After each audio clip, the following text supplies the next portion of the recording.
Hey YouTubers, this is the Gold Standard User 924 coming at you with a wrestling topic video for you guys today. It's hard to believe it's been 20 years since this pay-per-view event took place, and especially if you think about it in hindsight that this would be the event that would change the landscape of professional wrestling as we know it. So as you could read up at the title of the screen, that this will be my review on WCW's Bash at the Beach 1996. The pay-per-view was most known for the infamous Hostile Takeover match, consisting of a six-man tag match involving the likes of Sting, Lex Luger, the Macho Man Randy Savage taking on Scott Hall and Kevin Nash, who were known as the Outsiders, and as well as a mystery tag partner that would be kind of like the focal theme of the show as to who's the third man. So, Scott Hall and Kevin Nash had made their debuts here in WCW. I could say re-debuted since they did wrestle in WCW under different character personas, but yeah, they just came in from the WWE not too long ago, and Scott Hall made a unexpected surprise on the Memorial Day edition of Monday Nitro, where he interrupted a TV match in progress. So Scott Hall goes in the ring. He just cuts a promo asking why he's here, and he's gonna declare war on WCW. It's like, you want a war, you got one. One of the infamous speeches that he conducted that night. The announcers really weren't sure what was going on, and even the crowd was just standing up, just noticing Scott Hall just walking through the crowd aisle, and um, it was definitely a pretty key important moment.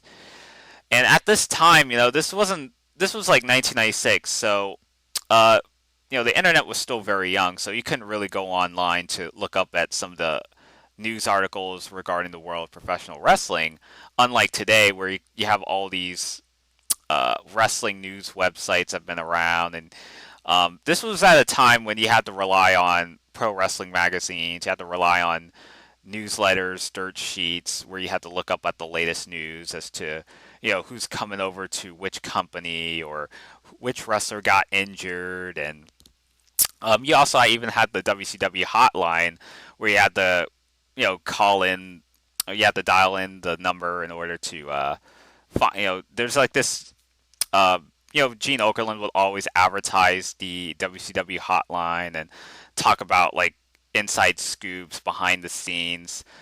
Even WWE also did this with their own hotline during this time as well. So I remember you had to do like one of those. You had to call in order to get some information and learn some information that's going on regarding the world of wrestling as you know it. So that those were kind of like your ticket to finding out information on the latest wrestling news. So the computer was still around, but it just wasn't as big, especially with the internet. It wasn't as big as what we ended up having, many years later, and especially in this day and age with technology, and basically you have the ability to go up on the website and look up information on all these dirt sheets and the latest news. So, yeah, when Scott Hall came over to WCW, it was such an unexpected surprise. It was something we didn't really see coming. So this would go on for the course of several weeks, and Kevin Nash ends up making an appearance, and telling Eric Bischoff's like, "This is where the big boys play, huh?" It's like, "Well, we ain't here to hear the play." So this would eventually go on, like I mentioned, the next several weeks. Great American Bash came around. Eric Bischoff brings out Scott Hall and Kevin Nash to announce a match that would take place at Bash at the Beach. So Eric Bischoff announces the wrestlers that would compete in that pay-per-view event, and then it ends with Kevin Nash doing a jackknife powerbomb on Eric Bischoff off the stage. So eventually, throughout most of Nitro, they would announce the wrestlers that would represent WCW, and I already mentioned with the wrestlers including Sting, Lex Luger, and Randy Savage, who would participate in the Hostile Takeover six-man tag match that would serve as the Bash at the Beach main event. So, Scott Hall and Kevin Nash are the opponents, and they announced that there's going to be a third man, but this becomes like a common theme throughout the next several weeks that the announcers aren't sure who's supposed to be the third man representing the outsiders, and it's just been building up so much suspense throughout throughout the course of Nitro, and especially throughout most of the Bash at the Beach that night. So it's pretty much the main focal point of the show. So before we get to the actual main event, I also want to dive down the undercard matches here. And the show actually opened up with a cruiserweight match involving Rey Mysterio Jr. taking on Psychosis. So this was a really smart way to open up the Bash at the Beach 1996 show, especially with these two luchadors who had just made their debuts around this time. And it's so interesting, especially with these two wrestlers who were extremely young at this time. Like Rey Mysterio was in his early 20s. Psychosis was a couple years older, but they were about close to the same age, and they've been wrestling ever since they were little.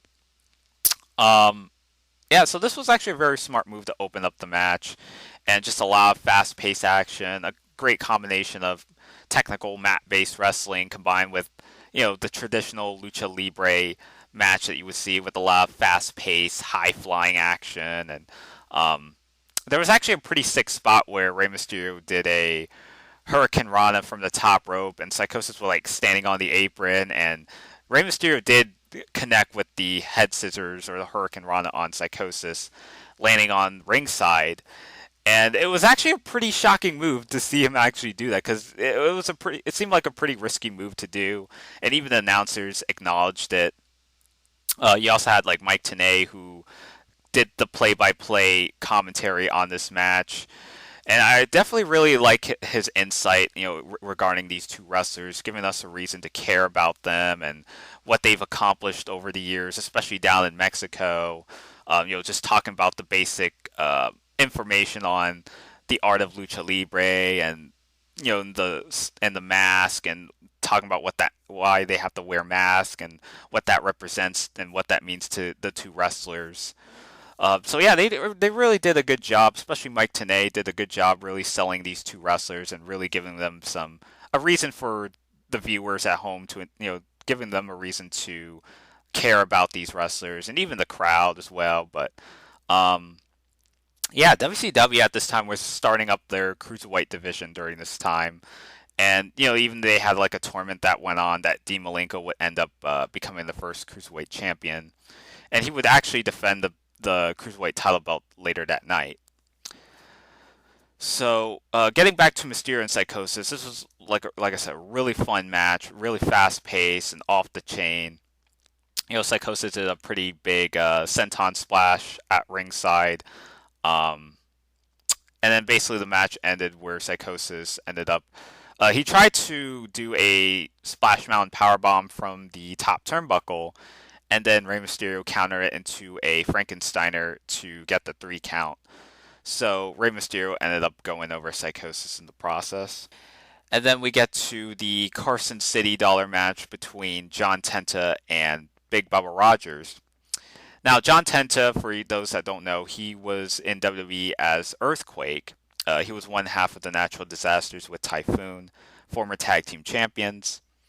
And he went over to WCW, went through a series of gimmick changes, including Avalanche and the Shark, who would be a member of the Dungeon of Doom.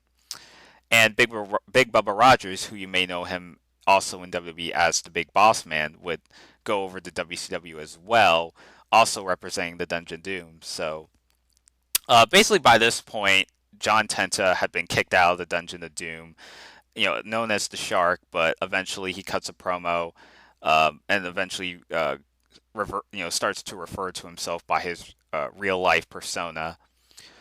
So yeah, this match was basically an item on a pole match. I mean, WCW did have a tendency of coming up with these wacky gimmick names, but yeah, this is basically an item on a pole match, and you have like the silver dollar bag like hanging on the top of the pole.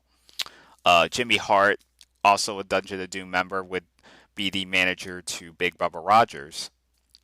So yeah, this match was kind of passable. Kind of what you expect for a big man match. Um, there was one of the spots I remember was when Big Bubba Rogers went for a spine buster on John Tenta, especially with his big size, the size that he was at the time. Um, yeah, he had most of the offense going into this match, and even it was basically no disqualification, so they could get away with using like weapons um, and even towards the end of the match, like Jimmy Hart tried to go on the top of the pole, try to retrieve the item that's on the pole. John Tenta ends up gaining the advantage. So just when it looked like Big Bubba Rogers has the advantage, Jimmy Hart's just celebrating that he's got the item on that pole, and then he turns around to find not Big Bubba, John Tenta, just standing behind him, and John Tenta takes the advantage to use the item that Jimmy Hart snagged from the pole and whacks it onto Big Bubba to get the 3 count. So this match wasn't really anything to write home about. This was basically a grudge match from Nitro where, John Tenta, like I mentioned, got kicked out of the Dungeon of Doom. So he ended up getting some revenge over Big Bubba. Um, yeah, so just the match was pretty passable. I mean, it's just very unfortunate that these two wrestlers are no longer with us. It was just kind of there to kill some time, but then again, it did its job and had some sort of a reason to actually happen, as opposed to just a phoned-in match that doesn't have any sort of hype going into it. But there was a reason for why this match took place. Yeah, so John Tenta ended up going over Big Bubba. Then we have is a tape fist match between Diamond Dallas Page taking on Hacksaw Jim Duggan. Like I mentioned about the second match, WCW also had a tendency of doing a wacky gimmick match, but basically, I can't remember exactly what the build-up was exactly. I know that DDP did win the Battle Bowl at Slamboree, where he won the match to become the Lord of the Ring, which is kind of a really weird name to coin him, considering that not only this is a knockoff of what WWE had with King of the Ring, but just factoring in, based on the hit novel and even the theatrical movies that would come out many years later. But then he has to go feud with Jim Duggan. And basically, DDP had most of the offense. He used the tape fist to wrap around Hacksaw on the corner post. And you had Nick Patrick, who was the referee in the match, to unwrap the tape fist. But yeah, so they brawled all over at ringside for a bit, and DDP ended up defeating Hacksaw with the Diamond Cutter to get the victory. So yeah, Diamond Dallas Page was still, he wasn't the star that he would become just yet, but this was definitely a sign of things to come. I mean, he was still playing a heel. He did have a manager with Kimberly, but I think they kind of broke off around this time. I watched the WWE Network version of Bash of the Beach. I noticed that they changed Diamond Dallas Page's entrance theme. I mean, they do like that, which is kind of a problem I had with like the WWE Network. Is like they claim themselves that their footage is for the most part uncut, but there are some cases where there's some things that are kind of like edited, especially with the entrance music. Like Diamond Dallas Page had a slightly different entrance music that was pretty much like Nirvana's "Smells Like Teen Spirit," but in the WWE version, they end up editing the entrance music, and I think they even edited out they kind of did some re-recording on ADR, especially with the ring announcing. Like you could tell that there were some matches where you had some random ring announcer introducing a certain wrestler to the ring. Like it doesn't even sound like Dave Penzer, but that was just kind of then again minor nitpicking. But yeah, nevertheless, DDP went over Hacksaw Duggan in a just a pretty passable match, nothing too out of this world. Then we have is a tornado tag dog collar match involving the Nasty Boys taking on the Public Enemy. So, these two tag teams weren't really any strangers to each other. I mean, they've been kind of feuding for had a series of matches, throughout a good course of 1996. The Public Enemy came from ECW. They had jumped ship over to WCW around the beginning of 1996. They had a couple matches, most notably at Clash of the Champions, if I'm not mistaken. And this would be another one of their series of matches that they would have. And this was basically a tornado tag. So it's not a traditional tag where you have to like tag your partner in and stuff, but this is just basically like, a free for all. Um, so it works as a tornado tag for the most part. However, the only difference is that you have the addition of the dog collar that's strapped around these four competitors, so they can't, escape from each other. So basically, it's just kind of like a hardcore match with the dog collar strapped around these four competitors, and they're just going back and forth, just utilizing a lot of weapons, and even brawled around the arena. And um, I definitely really like the Bash at the Beach set, especially with WCW back then. I really like some of the pay-per-view model sets that they would have. And just I mean, they were cheesy. I mean, you had like the sand, and you had like the lifeguard perch, and all the things that you would need when you're hanging at the beach. It was cheesy, like I mentioned, but at the same time, uh, I really like some of the WCW sets from back in the day and how creative they were, even though they may seem a little, But um, yeah, there were some pretty cool spots where one of the members of the Public Enemy did like a cannonball from the top of the lifeguard perch. I can't remember who it was, whether it was like Rocco Rock or Johnny Grunge, but I thought that was actually pretty cool. Um, yeah, so they've been continuing using some weapons. They even used the table. The tables don't actually crack open like you would see in most ECW matches or even WWE matches, where if a wrestler lands on the wooden table, like normally they would just crack wide open, but here they don't actually crack. But yeah, so this match, I mean, they couldn't really go like they weren't allowed to like WCW had this policy that they aren't able to show any blood, especially on TV and even on pay per view, especially. So it was kind of like a slightly watered down hardcore match. So they can't really showcase any blood of sorts. Um, yeah, so the Nasty Boys ended up going over the Public Enemy, and and basically the Public Enemy ended up attacking the Nasty Boys, during post match. Yeah, so I definitely actually really enjoyed this match. But it's what it is. I mean, it's not like ECW style levels. It's not like WWE, especially when they went over to the Attitude Era. It's not like that type of hardcore match, but just kind of like a pretty squeaky clean one, to say the very least. Then we get to the cruiserweight title bout between the champion Dean Malenko defending the belt against Disco Inferno. Dean Malenko, he had debuted around late 1995, also coming from ECW, and he would be the first cruiserweight champion, and defending the belt against Disco Inferno. So, yeah, basically Dean Malenko got all the offense for the most part, being the man of 1,000 holds. So he's been doing a lot of mat-based wrestling, and Disco Inferno just kind of struggling for the most part. But eventually Disco ends up making a comeback. He's just trying to nail Dean Malenko with a series of clotheslines and neck breakers. But for the most part, they kind of played it up. Disco Inferno just coming off pretty cocky going in this match. It's like it almost looks like Disco could have had the match won, but yeah, he just kind of gets carried away, and he ends up getting the pinfall, and Malenko just keeps kicking out of it.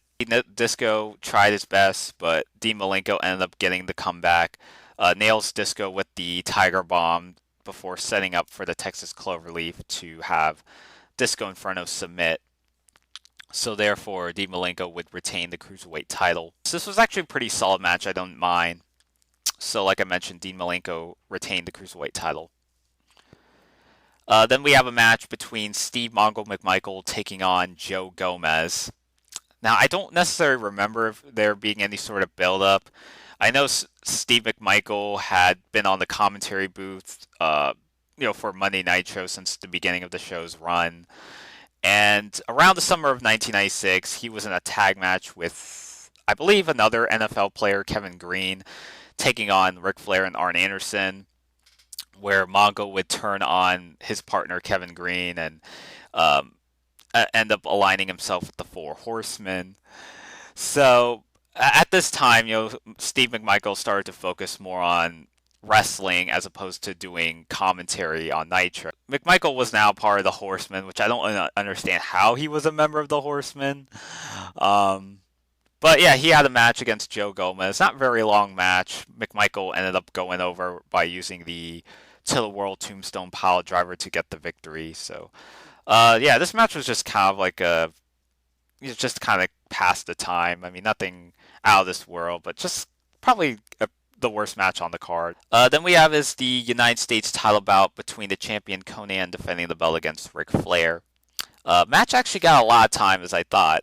This was actually something a little refreshing going into this because Ric Flair had been world champion on multiple occasions, and he was actually the world champion earlier that year and had a series of matches with the Macho Man, and he ended up losing the belt to the Giant on an episode of Monday Nitro. So Ric Flair, is contending against Conan's U.S. title. He was also Conan was I believe, the AAA Mexican heavyweight champion. So that was actually a pretty big accomplishment for what Conan had been doing. But yeah, he was the champion going into this match.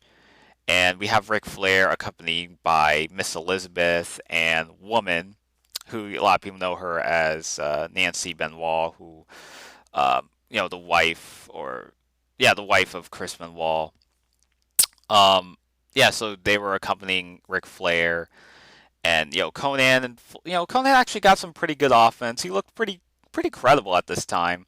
Um, yeah, so I'm trying to remember what happened during this match because it felt like it went on forever. But you had woman interfering in that match. You also have Miss Elizabeth also at ringside out there to distract the referee on multiple occasions, and like woman would always hit Conan with a low blow or some kind of dirty tactic, or she even nailed Conan with one of her shoes.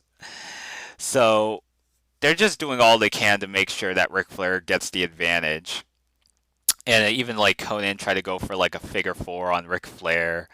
Um, yeah, so this was definitely a pretty refreshing match because I would think with being Ric Flair and given the star power that he was at the time and being Mr. WCW and one of the leftovers from the Jim Crockett promotion days. So I was actually surprised that they didn't put Ric Flair in the hostile takeover match, considering that he was just as big of a star in WCW at this time. But what we got instead is like he gets to feud with someone that that isn't like necessarily a like already established wrestler at that time. Like not like Flair feuding with Savage or Flair feuding with Sting or Luger, but someone different. Um, but yeah, this match was a pretty fun match, I would say.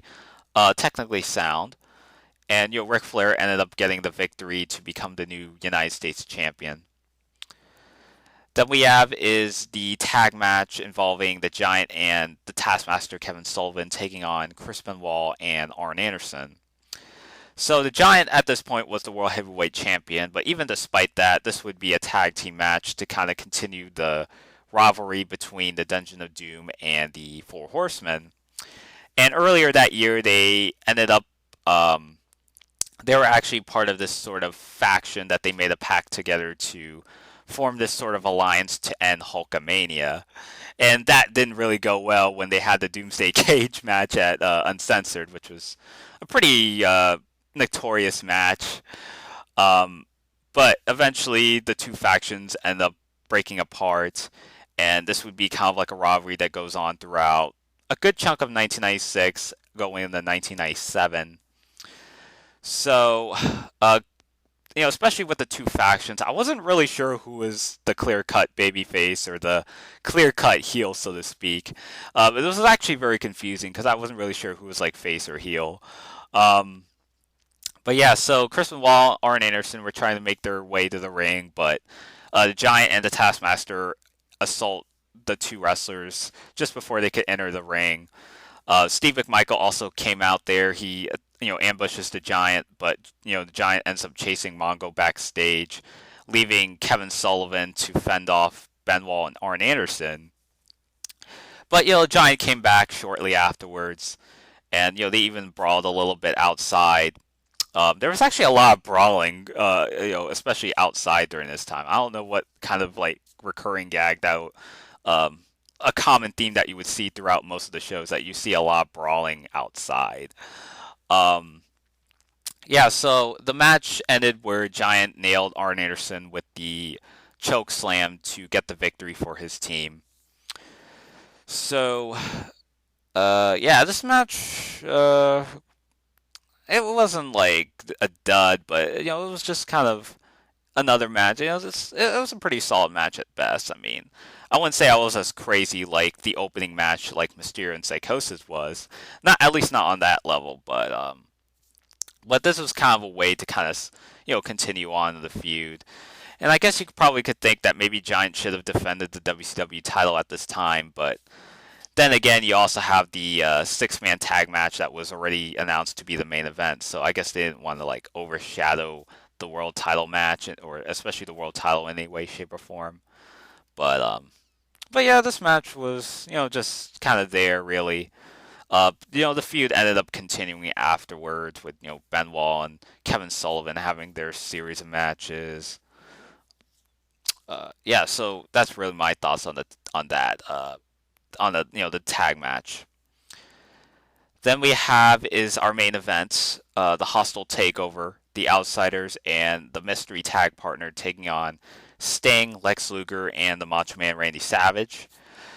So they actually opened up with a pretty cool Vignette promo leading up into this epic match that we would have, and basically going back to Memorial Day in 1996, and Scott Hall making his unexpected appearance.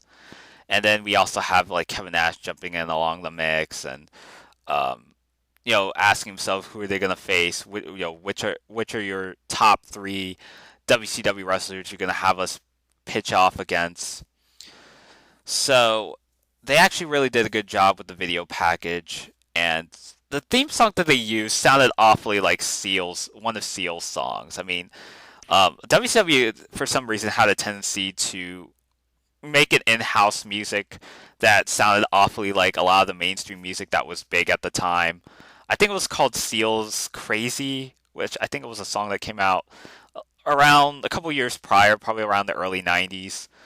But that would be kind of like that was like the theme song for the pay-per-view, and even when the Outsiders, Scott Hall and Kevin Nash, when they first came, just before the NWO officially formed. So you have the six-man tag match.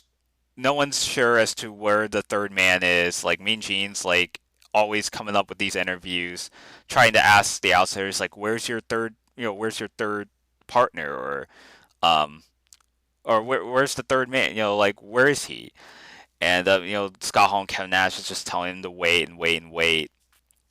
So the match, regardless, starts off with a 3-on-2, and Lex Luger, Scott Hall, they start off the match. Especially in the early portions of the match, there's also some fight that ensues in the ring, and then like Sting went for a stinger splash and tried to connect Scott Hall, but Lex Luger kind of got sandwiched on the turnbuckle. So Lex Luger just flew back on the at ringside and rendering him unconscious. So then he had to get stretchered by the medics. So he would be out for the rest of the match. So it pretty much reduces to just the traditional 2-on-2 tag match with Sting and Macho along with the Outsiders. So Kevin Nash, Scott Hall, they mostly got all the offense, especially with Kevin Nash being the big powerhouse wrestler that he was. Eventually, at some point, Sting makes a hot tag on Macho Man. He's just cleaning house, and then Kevin Nash, I believe it was Kevin Nash who was the legal person. He ended up delivering a low blow on Randy Savage, and then all these four competitors are out cold, and then all of a sudden Hulk Hogan comes out. He comes down the aisle. The announcers put it over. It's like we haven't, what's he doing here? It's like we haven't seen him in a while. And then like Bobby Heenan blurted out asking if Hulk Hogan was the third man. So then like Hulk Hogan goes in the ring. Scott Hall and Kevin Nash end up retreating at ringside. They're both glancing at Hulk Hogan. He rips off his shirt that he normally does. And then he turns around. Macho Man's like lying there in the middle of the ring. And then unexpectedly, Hulk Hogan just leg drops Randy Savage. And the crowd and even the announcers were shocked. It's like, what the hell is going on here? And then he's like, is he really the third man? And it's like, yep, it's pretty much got your answer there. So Hulk Hogan, he's betrayed WCW. He is the third man. Hogan's still leg dropping Randy Savage. And he even threw out the referee. So, Hulk Hogan, Scott Hall, and Kevin Nash, they're in the middle of the ring. They're all celebrating. Match pretty much ended in a no contest.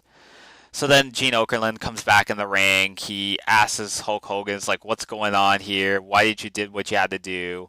So Hogan ends up explaining and just venting out all his frustrations that have been going on, since he came over to WCW. It's like, you guys were booing me, and for all these years I've been doing charity work. I've been a role model for the kids. It's like I've been, cranking up all these high-profile movies thanks to the money from billionaire Ted Turner, and it's just like how he's been playing the good guy for so long, and now he's just sick and tired. He's bored, and basically this would be the infamous promo that would form the New World Order, and Hulk Hogan's just. Just venting out his frustrations. There's always these piles of garbage that was just littered all over the ring. It was just chaos, and you wouldn't see that in like WWE where you have like a crowd just throwing in garbage into the middle of the ring, or not even like when ECW would do it on occasions as well, where they like throw like steel chairs in the middle of the ring, which was kind of funny, but a little over the top, but. WCW actually went out their way to have their crowd just going all rowdy and just throwing in all sorts of garbage in the ring and really trying to sell that moment. It's like, Hulk Hogan has succumbed to the dark side. And the next time we see Hulk Hogan on Nitro would be where he started to ditch the red and yellow in favor of the black and white. This was the event that formed the New World Order, starting off with Hulk Hogan, Scott Hall, and Kevin Nash. And then over time, they started to bring in other members as well, like The Giant and Ted DiBiase, Syxx, and even other wrestlers as well. So this event was the turning point for WCW and really started to dominate in terms of ratings wise and even creativity and financial standpoint. The NWO was just such a groundbreaking stable. It's like these take no prisoners. Like these guys really mean business. They're a group of rebels that would do anything to get what they want, and they were always consistently dominant against their opponents. This was definitely something that was very new, that was very breathtaking at this time. You know, and the NWO. I mean, I know people could say what they want about the NWO, about how diluted that the stable ended up becoming. But they were really ahead of their time, and well, I could say in with the times, especially with the with the gangster rap movement, with the East Coast West Coast vibe that you kind of get in terms of when you think of like NWO.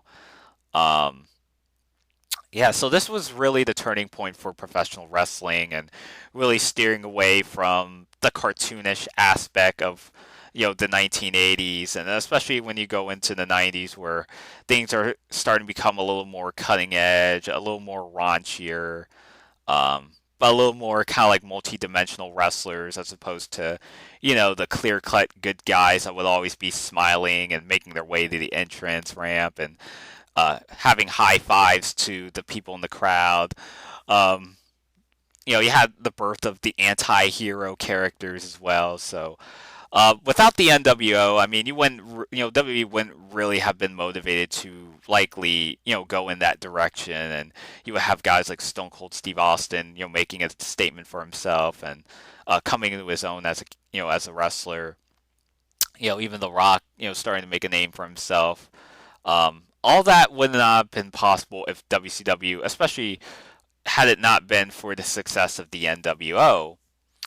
And for a while, that WCW would kick WWE's ratings for the next 2 years, and um, boy, this was just an event that really proved that WCW was at the top of their game.